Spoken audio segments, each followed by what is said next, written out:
नारायण नारायण श्रीमन्नारायण नारायण नारायण श्रीमन नारायण नारायण नारायण। बोलिए नारद जी महाराज जय हो। तब नारद जी ने कहा कि हे वेदव्यास जी, आप परम धर्म का निरूपण करो, भगवान और भगवान के भक्तों की कथाओं को लिखो।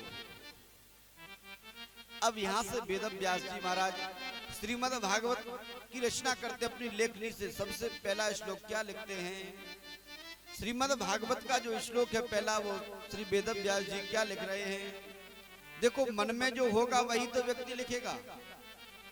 तो श्रीमद् भागवत कहां से प्रारंभ हुई? अभी अभी वेदव्यास जी ने कुछ समय पहले ही महाभारत की रचना की थी, तो श्रीमद् भागवत भी महाभारत से ही प्रारंभ हुई है। श्री वेदव्यास जी लिखते हैं, यदा मृदे कौरव सृंजयानां वीरे स्वथो वीर गतिम गते भगनो रुदंडे धृतराष्ट्रपुत्रे भृकोदरा गद्य गदा विमर्शः। उस समय की बात है जिस समय महाभारत का युद्ध पूर्ण हो चुका था, विराम हो गया था, और भीम ने अपनी गदा से दुर्योधन की जंघा को तोड़ दिया था, और दुर्योधन पड़ा हुआ रणभूमि में चित्कार कर रहा था, चिल्ला रहा था, उसकी जंघा टूट गई थी, पड़ा हुआ था। उसी समय उसके दो मित्र आए, कृपाचार्य और अश्वत्थामा। अश्वत्थामा ने कहा, अरे मित्र दुर्योधन, मैंने पहले ही कहा था मुझे सेनापति बना दो, लेकिन तुमने मेरी एक बात नहीं मानी। अरे एक बार मुझ पर भरोसा तो करते। तुमने भीष्म पितामह को सेनापति बनाया, उचित किया, वो योग्य थे। कर्ण को बना दिया, मैंने कुछ नहीं कहा। कर्ण के बाद तो मुझे सेनापति बनाते, लेकिन तुमने मुझे सेनापति नहीं बनाया। यदि एक बार मुझे सेनापति बना देते तो तुम्हारी विजय निश्चित थी। तब दुर्योधन ने कहा कि देखो मित्र, चलो मैं मानता हूं मुझसे भूल हुई है, लेकिन जो दिन में खो जाए शाम को घर आ जाए वो भूला हुआ नहीं माना जाता। चलो अब मैं तुम्हें सेनापति बना देता हूं। और दुर्योधन की जंघा से जो रक्त निकल रहा था, उस रक्त को दुर्योधन ने अपने अंगूठे में लगाया है और अश्वत्थामा का तिलक कर दिया कि अश्वत्थामा तुम सेनापति मैंने घोषित किया, मैं अभी जीवित हूं, और यदि मैं मर जाऊं तो राजा भी तुम बन जाना। अब तो वहां से चले हैं दोनों। रात्रि का समय था, एक वृक्ष के नीचे बैठे थे। उसी समय देखा कि उस वृक्ष में कुछ कौवे के बच्चे थे, और एक उल्लू आया और उन कौवों के बच्चों को खा गया। अश्वत्थामा ने विचार किया, क्यों ना हम सोते हुए पांडवों का ऐसे ही वध कर दें। लेकिन जागो राखे साइया मार सके ना कोय, वाल नवा को कर सके जो जग बैरी हो। जिसे परमात्मा बचाना चाहे उसे कौन मार सकता है। इधर भगवान ने एक योजना बनाई, कहा युधिष्ठिर जी, जिस दिन अपने शत्रु पर विजय प्राप्त हो उस दिन अपने घर में नहीं रुकना चाहिए। चलो हम कहीं और रुकते हैं। और उन पांडवों की सैया पर पांचों पांडवों के पुत्र आकर के सो गए। रात्रि के समय कृपाचार्य और अश्वत्थामा ने आक्रमण कर दिया पांडवों के शिविर पर। पांडवों की उस सैया पर पांचों पांडवों के पुत्र सो रहे थे। रात्रि में सोते हुए उन पांडवों के पांचों पुत्रों के सर काट दिए। सर को काट करके कहा प्रमाण के लिए ले चलो युधिष्ठिर दुर्योधन के पास, और इस पोटली बांधी पांचों सरों की वो ले गए। थोड़ा अंधेरा था, पहुंचे, कहा लो मित्र, जिस काम को तुम जीवन भर नहीं कर सके उसे मैंने एक रात में कर दिया। बड़ा प्रसन्न हुआ दुर्योधन। कहा अरे अश्वत्थामा, लाओ उस भीम का सर जिसके सर में मैं पूर्ण प्रहार से, पूरी ताकत से गदा का प्रहार करता था, फिर भी उसके मुख से आह नहीं निकलती थी। उस भीम का सर मेरे हाथों में दो। तब भीम के बच्चे का सर दिया। दुर्योधन ने उस सर को उछाला और जैसे ही दोनों हाथों से दबाया उस सर के टुकड़े टुकड़े हो गए। दुर्योधन ने कहा रे मित्र, ये भीम का सर नहीं हो सकता। भीम का सर इतना कमजोर नहीं था। जब गदा के प्रहार से उस सर का कुछ नहीं बिगड़ता था, तो इस मेरे हाथों से दबाने से टूट जाए, ये भीम का सर नहीं है। थोड़ा उजेला हुआ, देखा तो वास्तव में वो भीम का सर नहीं था। पांडवों के पांचों पुत्रों के सर थे। अब तो दुर्योधन बड़ा दुखी हुआ, रे मित्र, ये तूने क्या किया? यदि ये पांचों जीवित रहते तो एक ना एक दिन हमको भी कभी जल देते। उसी समय इसके मन में विचार आया, चलो कोई बात नहीं, जैसे मेरे भी वंश में कोई नहीं तो पांडवों के वंश में कोई क्यों रहे।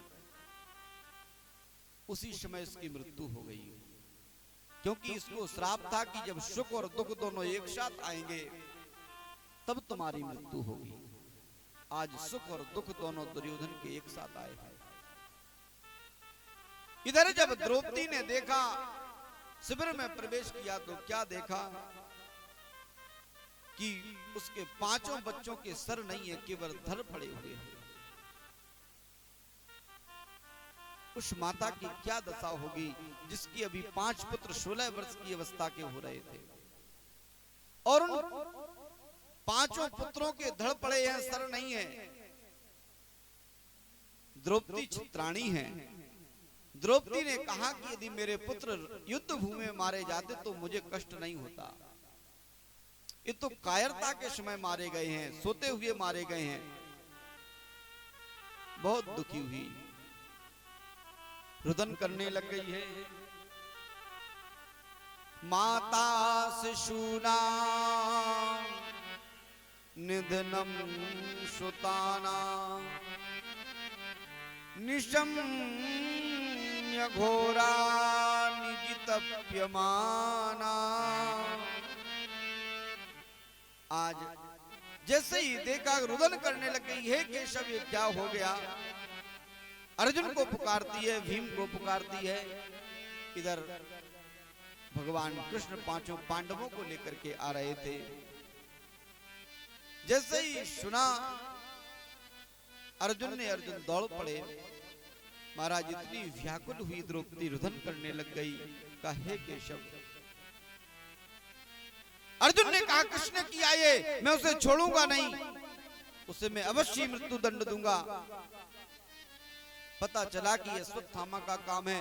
आज अर्जुन भगवान को आदेश देते हैं, केशव जल्दी से रथ तैयार करो, हम पीछा करना चाहते हैं अश्वत्थामा का। भगवान ने रथ को तैयार किया है, मोड़ा है और पीछा किया अश्वत्थामा का। अश्वत्थामा अस्त्रों को चलाता है, लेकिन अर्जुन सब निष्फल कर देते हैं अस्त्रों को।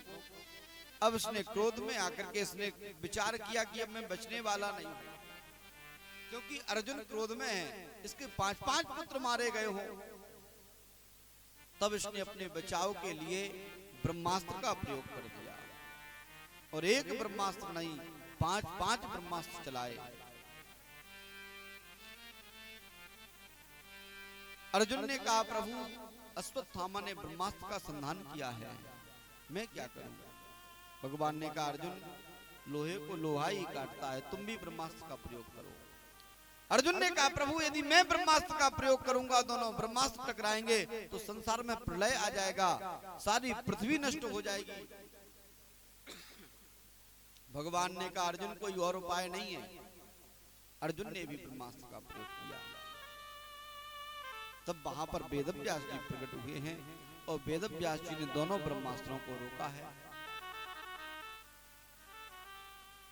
और अश्वत्थामा से कहा, अश्वत्थामा अपने ब्रह्मास्त्र को अपनी ओर खींचो।